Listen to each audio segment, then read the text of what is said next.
आपे आपे झियो हो जाउछंती पुओ चिंतारे गाँ लोके काहेकि घटुछि एमिति एही गाँर एही घटना अंचल रे पकाइछि चहल। एही गाँ रे घटुछि एमिति घटना जाहाकु नै समग्र अंचल रे चहल पड़िछि। एही गाँर झियो माने राति पाई सकाळ हेले आपे आपे पुओ होई जाउछंती जहा शुणिबाकू आपनकू आश्चर्य लागुथिले भी कथाटा सत। एही ग्रामर ए घटना को नै समस्ते देइछंती मुंडरे हाथ। आखपाख अंचलर लोकंक मनरे सृष्टि हेलानी भय। पुओ झियो भगवान का दान।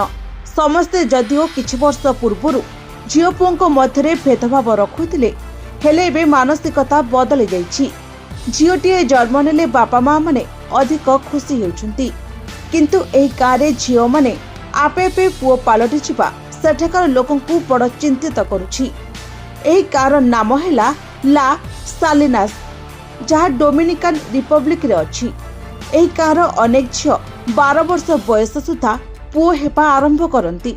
वैज्ञानिक माने मध्य झियो मानक सहित एपरि काहेकि घटे ताहार रहस्य समाधान करि पारि नाहंती किंतु एही परिवर्तन जोकु लोकमाने एही गाँ को अभिशप्त बोली मानि थांती। ला सानिलास गाँर लोकमाने झियो माने पुओ हेबा एक अजब रोगरे गभीर भावरे चिंतित। अनेक लोक एहा मध्य विश्वास करती जे एही गाँ एक अदृश्य शक्ति द्वारा भूताणु पलटिछि। किछि वृद्ध एही गाँ को अभिशप्त बोली भाबंती। एही गाँर एपरि पिलामानकू गुडचे कुहाଯାଏ। परिस्थिति एपरि जे एही गाँर लोकमाने झियो जन्म पाई भय करती।